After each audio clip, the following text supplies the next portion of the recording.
মেদিনীপুর শহরের একটি আশ্রমে মেয়ের সঙ্গে দেখা করতে এসে মারধর খেলেন মা। এই ঘটনাকে কেন্দ্র করে উত্তপ্ত হয়ে উঠল মেদিনীপুর শহর।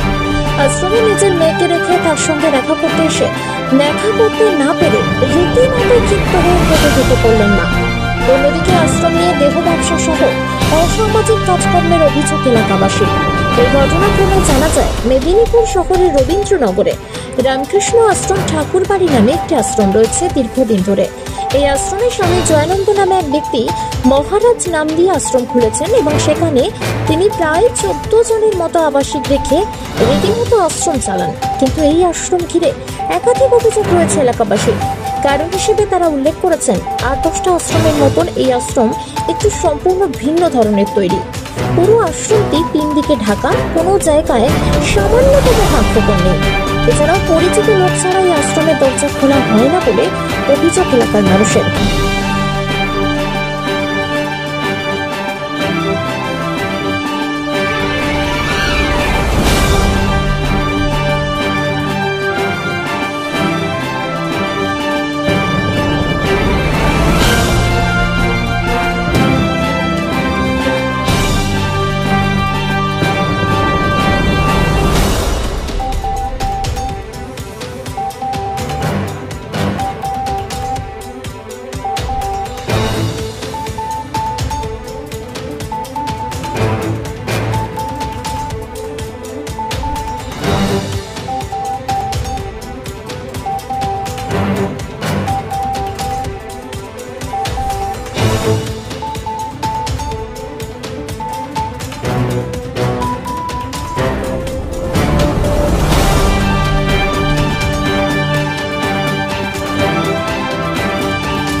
পাশাপাশি তাদের আর কি কি অভিযোগ রয়েছে শুনে নেওয়া যাক।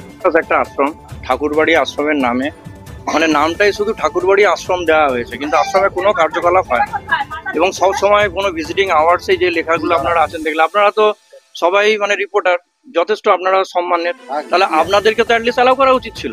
তো সেটা আপনারা সকালবেলা এলেন, আপনারা অনুরোধ করলেন, আপনাদের তো অনুরোধ করার দরকার নেই। ভিজিটিং আওয়ার্সে যে কেউ সর্বসাধারণের জন্য আশ্রম, তাহলে এইভাবে সবসময় একদম আপনারা দেখুন, আমার উপর থেকে দেখুন প্রত্যেকটা জায়গায় নিশ্চিদ্র একবারে সেই মানে কোথাও কেউ বলতে পারবে না। তাই এত পাহারা কেন? সন্দেহজনক মানে প্রায় 20-25টা আসে। ধরুন আমরা 2004 সালে আমরা এই পাড়ায় এসেছি, তখন থেকেই আমাদের নামে নানা রকম কেস দিচ্ছে যাতে আমরা বাড়ি করতে না পারি। এই যে আমাদের কুমারাজদা আছে আশ্রমের ঠিক পাশে, কিচ্ছু ওরা পড়াশোনাও করায় না, কিচ্ছু করায় না। এবং মেয়েগুলোর বয়স ধরুন আজ থেকে 2004 মানে আজকে যে মেয়েগুলোর বয়স ধরুন 30, তারা আজ থেকে 20 বছর আগে তাহলে কত বয়স ছিল বুঝতে পেরেছেন? হ্যাঁ, 6 বছর, 7 বছর, 8 বছর, 10 বছর, এরপর আস্তে আস্তে বড় হয়েছে।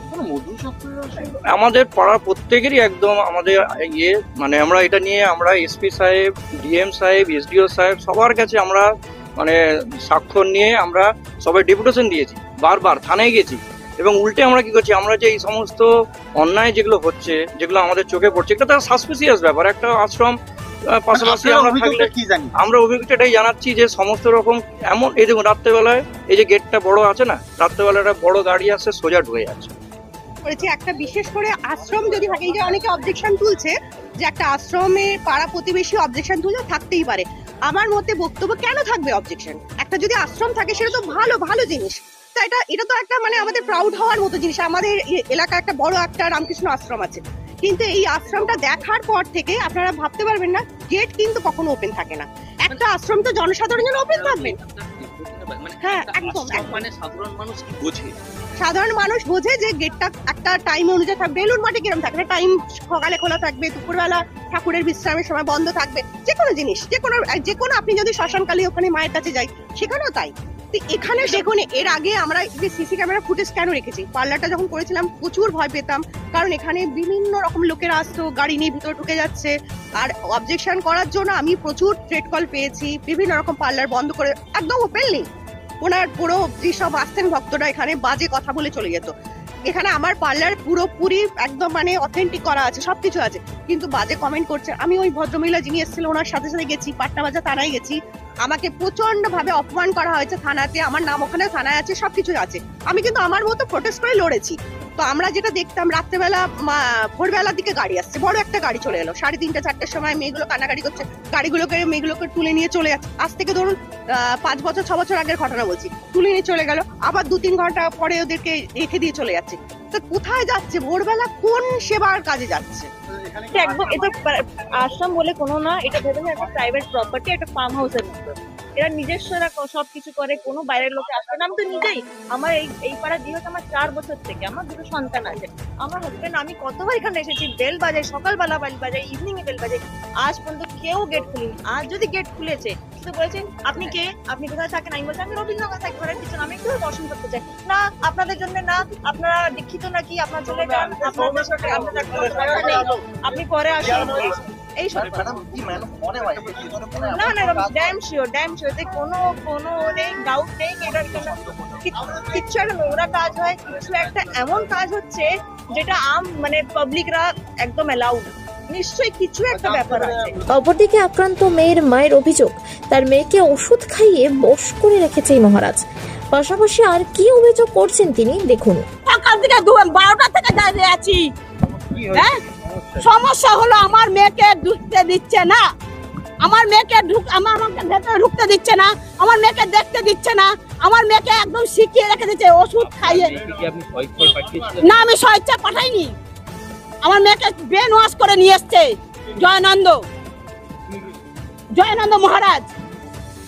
উনি এখন এই আশ্রম চালাচ্ছে, মেয়ে ছেলেদের আশ্রমে বেটা ছেলে কেন থাকবে? হ্যাঁ, ওকে ব্রেন ওয়াশ করে নিয়ে এসছে। আমার মেয়ে কল সেন্টারে কাজ করছিল, ওকে কিভাবে যোগাযোগ করেছে, কিভাবে হয়েছে, সবার সামনে আলোচনা করুক, বলুক, বিচার করুক, তাহলে আমি বলবো যে হ্যাঁ সত্যিকার করছে। হ্যাঁ, সব জায়গায় দেখেছি দাদা, সব জায়গায়। কোন জায়গায় আমি একটা মেয়ে ছেলে হয়ে আমি যে কোন জায়গায় যাইনি কোনো মানে নেই। একটা বেটা ছেলে যা না পারেছে তারপর ডবল আমি করেছি। লিলুয়া থানা অ্যালাউ করেনি, কোতোয়ালি থানা অ্যালাউ করেনি, কেন? মমতা দি অ্যালাউ করেনি, কেন? জন্মটা কে দিল? অ্যাডাল হয়ে গেছে বলে কইছে। তারপরে আমি গেছিলাম, যাওয়ার পরে বলেছিলাম আমি জানি কাজ হচ্ছে। কি কাজ হয় বলে আপনার ধারণা? আমার ধারণা মেয়ে নিয়ে ব্যবসা করছে।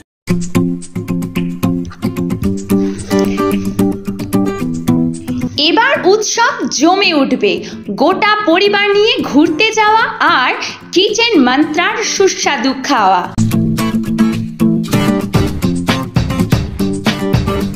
কল্যাণী এক্সপ্রেসওয়ের উপর এসে গেল দারুণ সুন্দর পরিবেশে মুখরোচক পরিবেশন। দ্য কিচেন মন্ত্রা মনের মতো আপনার প্রতিষ্ঠান, কল্যাণী এক্সপ্রেসওয়ের উপর বেঙ্গল ধাবার বিপরীতে।